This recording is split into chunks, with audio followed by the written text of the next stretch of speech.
ரிஷபராசி அன்பர்களே, நிறைய பேருக்கு இந்த ரிஷபராசியை பற்றி ஒரு பெரிய கணிப்புலாம் இருக்காது. நிறைய ராசி பலன்கள் நிறையா போடிட்டே இருக்கும். ஆனால் இந்த ரிஷபராசிக்கு மட்டும் மெயினாக எதுவும் சொல்லியிருக்க மாட்டாங்க. ரிஷபராசி என்னப்பா எல்லா ராசி பலனுக்கு டாப் அட்டிக்குது போய் பார்த்தா 7 சனி அந்த பயிற்சி இந்த பயிற்சிக்கிறாங்க, ரிஷபராசியை மட்டும் யாரும் கண்டுக்கலையே அப்படி இருப்பீங்க. ஆனால் உங்களோட மைண்டில் எப்படி இருக்கும் அப்படின்னா, ரிஷபராசி மாதிரி பாடுபட்டவன் எவனுமே கிடையாது. ஆனால் ரிஷபராசி மாதிரி ஒருத்தர்கிட்ட ஏமாந்தவனும் எவனுமே கிடையாது.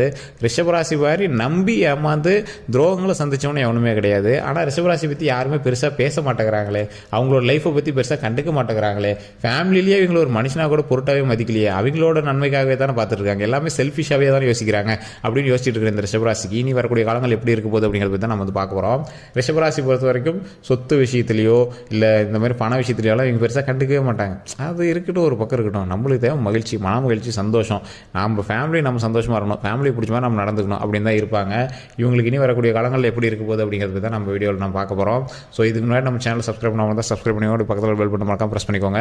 அதே மாதிரி நம்ம ஃபேஸ்புக்கில் பார்த்துருக்கீங்க அப்படின்னா ஃபாலோ பண்ணிக்கோங்க, கண்டிப்பாக ஃபாலோ பண்ணிட்டு பாருங்கள். ஏன்னா இனி வரக்கூடிய காலங்களில் நீங்கள் என்ன பண்ணக்கூடாதுங்கிற அவ்வளோ தெளிவாக கொண்டு வர போகிறோம். ஸோ அதே மாதிரி நிறைய பேர் தனிப்படையான ஜோதிடம் பார்க்கணும் அப்படின்னு ஆசைப்பட்டீங்க. தனிப்படையான ஜோதிடம் பார்க்கணும் அப்படின்னு ஆசைப்படுறவங்களுக்கு கீழே டிஸ்கிரிப்ஷனில் நம்பர் கொடுத்துருக்கோம். பிரபல ஜோதிடனுடைய நம்பர் நிறைய அரசியல் பிரமுகர்களுக்கும் அதே மாதிரி ஆக்டர்ஸுக்கும் பார்த்துருக்காரு. நிறைய பேர் வந்து கேட்டுருந்தீங்க எந்த பெரிய ஆக்டர்ஸ்லாம் பார்த்துருக்காரு. கிட்டத்தட்ட 3-4 லாங்குவேஜில் வரும் ஜோதிடம் பார்க்குறாரு. நிறைய ஆக்டர்ஸ் நீங்கள் நினச்சி பார்க்க முடியாத அளவுக்கு இருக்கக்கூடியவங்களாம் இப்போ சமீபத்தில் கூட ஒரு திரைப்படம் ரிலீஸ் ஆச்சு, பயங்கர ஹிட் கொடுத்த படம். அந்த படத்தினுடைய டைரக்டர் உட்பட, அந்த படத்தினுடைய ஆக்டர் உட்பட அவங்க எல்லாமே அப்படியே லிங்க் ஆகிடுறாங்க. ஒருத்தர் இப்போ வந்து பார்க்குறாங்க அப்படின்னா அப்படியே ஜாயின் ஆகிடுறாங்க. ஸோ அவங்க எல்லாருமே பார்த்துருக்கக்கூடிய ஒரு மிகப்பெரிய ஜோதிடரோட நம்பர் தான் நான் கீழே கொடுத்துருக்கேன். ஜஸ்ட் கால் பண்ணி நீங்கள் ஃபோன் மூலமாக உங்களோட கன்சல்டிங் வந்து நீங்கள் புக் பண்ணிக்கலாம்.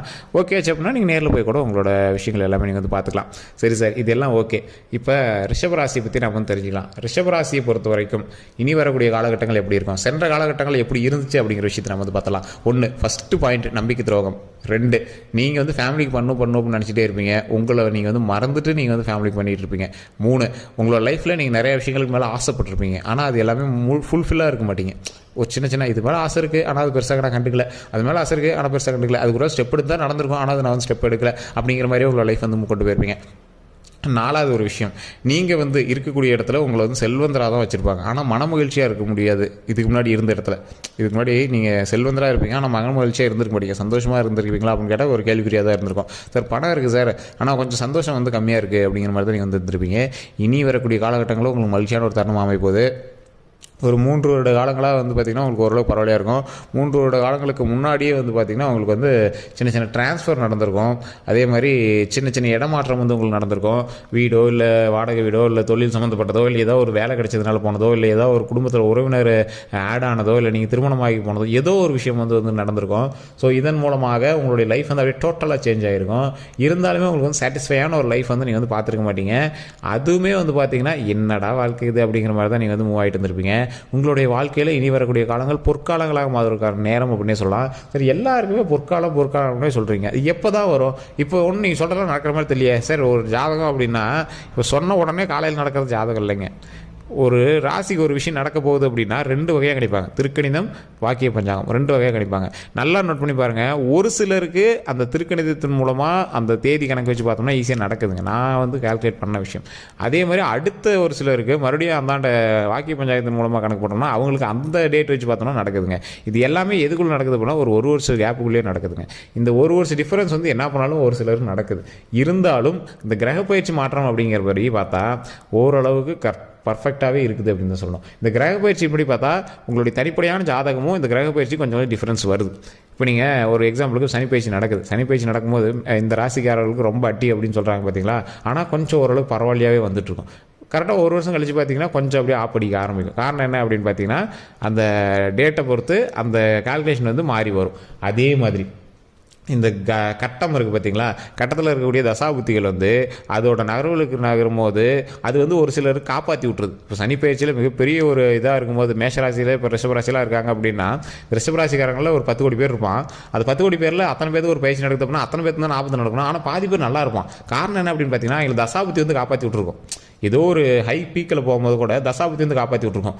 ஒரு சிலர்லாம் ஒரு குறிப்பிட்ட பயிற்சியெல்லாம் ரொம்ப இக்கட்டான சூழ்நிலையெல்லாம் போய் பார்த்துருப்பாங்க, ஆனால் ஃபைனலாக தப்பிச்சு வந்துருவாங்க. ஒரு சிலர் வச்சு செஞ்சு விட்ருக்கோம், பார்த்தீங்கன்னா தசாபுத்தி கொஞ்சம் வீக்காக இருந்திருக்கும். ஸோ இது மாதிரி காரணத்தினால தான் நிறையா பேர் வந்து பல இன்னல்களை வந்து சந்திக்கிறாங்க. இந்த ரிஷபராசியை பொறுத்த வரைக்கும் தசாபுத்தி மட்டும்தான் இவங்களுக்கு வந்து நல்லா பேசும். அதனால தான் தனிப்படையான ஜாதகம் மெயினாக பார்க்குறது. இப்போ ஓவராலாக பார்க்கும்போது ரிஷபராசியை பொறுத்த வரைக்கும் 70% பாதிப்பு கம்மி தான். ஸோ அதனால் நீங்கள் வந்து கவலைப்பட தேவையில்லை. 30% ஓரளவு கொஞ்சம் கொஞ்சம் சின்ன சின்ன இடையூறுகளும் சின்ன சின்ன தடங்கல்களும் இருக்கிறதுக்கான வாய்ப்புகள் இருக்குது. என்ன தான் தடங்கள் இருந்துச்சு அப்படின்னாலும் உங்களுடைய வெற்றி நடையை வந்து நீங்கள் போட்டு நீங்கள் வந்து மூவ் ஆகிறதுக்கான வாய்ப்புகள் அதிகமாகவே இருக்குது. அதுக்கு மீதி இருக்கிற 70% உங்களோட தசாபுத்தி வந்து உறுதுணையாக இருந்துச்சு அப்படின்னா 100% உங்களுக்கு ப்ராப்ளமே இல்லாத ஒரு லைஃப் அப்படின்னு தான் சொல்லணும்.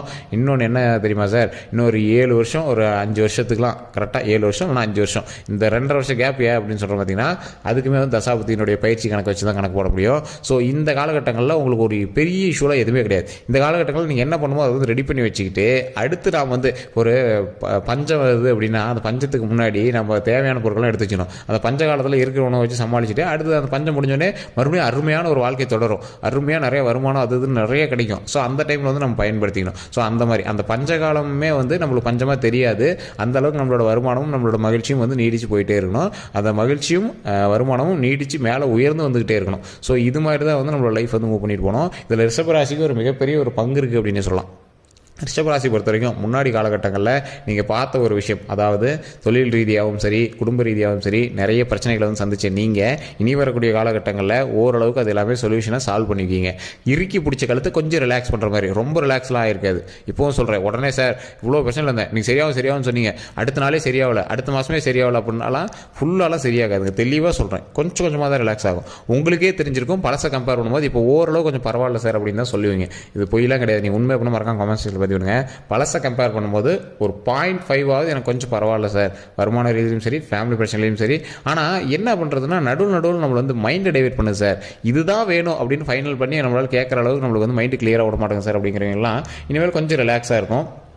அதே மாதிரி நிறைய பேர் வந்து சுயதொழில் பண்ணணும் அப்படின்னு ஆசைப்படுவீங்க. மற்றவங்களை நம்பி போய் இருக்க மாட்டீங்க. உங்களுக்கு நண்பர்கள் கூட்டம் அதிகம், ஆனால் உங்களுக்கு தெரிஞ்ச நண்பர்களை விட தெரியாத நண்பர்கள் தான் அதிகம். அதாவது நம்மளோட சின்ன வயசுலேருந்து பழகினவனை விட எங்கெங்கேயோ வந்து கான்டாக்ட்ஸ் கிடைக்கும். ஒரு சமூக வலைதளங்கள் மூலமாகவோ பக்கத்தில் இருக்கிறவங்களே உங்களுக்கு நீங்கள் எங்களோட ஃப்ரெண்டாக இருக்கீங்கன்னு மற்றவங்களுக்கே தெரியாது, ஆனால் நீங்கள் வந்து எல்லாத்துலேயும் ஃப்ரெண்டாக இருப்பீங்க. அந்த மாதிரி வந்து ஒரு வினோதமான ஒரு ராசி வந்து நீங்கள். ஆனால் எல்லாருக்கிட்டையுமே ஒரு ஈர்ப்பு வந்து உங்கள் மேலே இருக்கும். இந்த ரிஷபராசிக்காரங்க மேலே ஒரு ஈர்ப்பு இருக்கும். அவங்க அழகுனாலேயோ பேசுகிறதுனாலையோ கேரக்டர்னாலையோ ஏதோ ஒரு வகையில் உங்கள் மேலே ஒரு ஈர்ப்பு இருக்கும். ஸோ இந்த ஈர்ப்பின் காரணமாகவே உங்களுக்கு வந்து ஃப்ரெண்ட்ஸ் சர்க்கிளுமே வந்து அதிகமாகிட்டே இருக்கும். ஆனால் நீங்கள் சில ஃப்ரெண்ட்ஸை ஸ்கிப் பண்ணிக்கிட்டே இருப்பீங்க. இவன் வேண்டாம் இவன்கிட்ட யார் பேசுறது, அந்த மாதிரி அது நீங்கள் வந்து ஸ்கிப் பண்ணிகிட்டே இருப்பீங்க. இருந்தாலும் உங்களுடைய ராசியை பொறுத்து உங்கள் மேலே நிறைய பேர் டென்ஷன் ஆகுவாங்க. நீங்கள் பேசுகிறது பிடிக்கல அப்படின்னு ஒரு சிலர் சொல்லுவாங்க. இது எல்லாத்தையுமே தாங்கிக்கிட்டு நீங்கள் வந்து அடுத்தடுத்து மூவ் ஆகி போயிட்டே இருப்பீங்க. நீங்கள் வந்து சக்ஸஸை நோக்கி நீங்கள் வந்து பயணிக்கிறத விட மகிழ்ச்சியை நோக்கி பயணிக்கக்கூடிய ஒரு உன்னதமான ராசி. பணம்லாம் 2வது பட்சம். நம்மளுக்கு வந்து மகிழ்ச்சி சந்தோஷம் தான் முக்கியம், நம்மளோட ஃபேமிலி சந்தோஷம் தான் முக்கியம், நம்மளோட ஃப்ரெண்ட்ஸ் சந்தோஷம் தான் முக்கியம் அப்படின்னு நிறைய துரோகத்தையே நீங்கள் வந்து சந்திச்சிருப்பீங்க. பரவாயில்ல பண்ணிட்டு போகிறான் அவனும் நல்லா இருக்கட்டும் அப்படின்னு தான் நீங்கள் வந்து உங்களோட லைஃப் மூவ் பண்ணிட்டு இருப்பீங்க. இவங்க எல்லாத்துக்குமே இனி வரக்கூடிய காலகட்டங்கள் நண்பர்களே உங்களை தேடி வருவாங்க. நண்பர்களே வந்து ஏற்கனவே தப்பு பண்ண நண்பர்களே சேர்த்திக்கோ அப்படின்னு வருவாங்க. அது உங்களுடைய மனசை பொறுத்து நீங்கள் எங்களை ஆட் பண்ணிக்காமல் இருக்கிறதும். நிறைய பேர் வந்து பார்த்திங்கன்னா உங்களுக்கு தொழில் சம்மந்தப்பட்ட விஷயத்தில் நிறைய விஷயங்களில் நீங்கள் வந்து லாஸ் ஆகிருப்பீங்க. அந்த லாஸ்க்கு அவங்க தான் காரணமாக இருப்பாங்க. இருந்தாலும் நீங்கள் பெருசாக எடுத்துக்க மாட்டீங்க. அவங்க எல்லாமே உங்களோட ரிலேஷனில் இன்வால்வ் ஜாயின் ஆகி தான் இருப்பாங்க. குடும்ப பிரச்சனைகள் எல்லாமே ஓரளவுக்கு சரியாக ஆரம்பிக்கும். பண பரிவர்த்தனைகள் ஓரளவுக்கு சரியாக நடக்கும். டாக்குமெண்ட் விஷயத்தில் ரொம்பவே கவனமாக இருக்கணும் அப்படிங்கிறது ஒரு காலகட்டம். அதே மாதிரி லேண்ட் சம்மந்தப்பட்ட விஷயங்களில் அளக்கக்கூடியது, இந்த அளவு, இந்த டாக்குமெண்ட், பத்திரம், பட்டா, இந்த மாதிரி விஷயங்கள்லாம் ரொம்ப கவனமாக இருக்கக்கூடிய ஒரு காலகட்டம். கூட்டு தொழில் பண்ணுறீங்க அப்படின்னா அதில் ரொம்பவே எச்சரிக்கையாக பண்ணக்கூடிய ஒரு நேரமாக இந்த நேரம் இருக்குது. கூட்டு தொழில் பண்ணும்போது தனிப்படையான ஜாதகம் பார்த்துக்கோங்க. அதுக்கு தகுந்த மாதிரி தான் நீங்கள் வந்து பார்த்துக்கணும். அதே மாதிரி திருமணம் ஆகாதவர்களுக்கு திருமணம் ஆகிறதுக்கான அதிகமான வாய்ப்புகள் அதிகமாகவே இருக்குது. குழந்தை இல்லாதவங்களுக்கு குழந்தைக்கு தரக்கூடிய ஒரு நேரமாக அந்த நேரம் அமைஞ்சிருக்குது. அதே மாதிரி திருமணம் வந்து தள்ளி போயிட்டுருக்கு சார். இப்போ வந்து ஏதோ ஒரு இடத்துல போய் திருமணத்துக்காக பார்த்துருக்கோம், ஆனால் திருமணம் தள்ளி போயிட்டுருக்கு அப்படிங்கிறீங்களா, தொழில் மாற்றம் ஏற்படும். உங்களுக்கு வந்து ட்ரான்ஸ்ஃபர் நடக்கும். அதற்கு தகுந்தாற் போல் உங்களுடைய திருமணத்தை வந்து நீங்களே தள்ளி போட்டு அப்படியே நீங்கள் வந்து மேரேஜ் பண்ணுறதுக்கு பார்த்துருப்பீங்க. திருமணம் தள்ளி போடாமல் நீங்கள் வந்து முன்னாடியே முடிக்கிறது ரொம்ப பரவாயில்ல. 2 பேருடைய ஜாதகத்தையும் பார்த்து திருமணம் வந்து பக்காவாக செட் ஆகுமா அப்படிங்கிறதெல்லாம் பார்த்துட்டு நீங்கள் வந்து திருமணத்தை வந்து ரெடி பண்ணுறது ரொம்ப பரவாயில்ல. தள்ளி போடாமல் இருக்கிறது ரொம்ப பரவாயில்ல திருமணத்தை பொறுத்த வரைக்கும். அதே மாதிரி குழந்தைக்கு தள்ளி போடாமல் இருக்கிறது ரொம்ப பரவாயில்ல. நிறைய பேர் மாடர்ன் லைஃப் அதுங்கிறதுனால அது இதுன்னு நினச்சிட்டு இருப்பாங்க. நீங்கள் வந்து இப்போ தள்ளி போடவே கூடாது. அந்த மாதிரி நீங்கள் வந்து மைண்டில் ஃபிக்ஸ் பண்ணிக்கோங்க. மற்றபடி நீங்கள் வந்து இறை வழிபாடு வழிபாடு பண்ணோம் அப்படின்னா துர்க்கை அம்மன் வழிபாடு கண்டிப்பாக தேவை. கண்டிப்பாக போய் துர்க்கை அம்மனுக்கு விளக்கேற்றி வழிபடுங்க, ரொம்பவே நல்லது.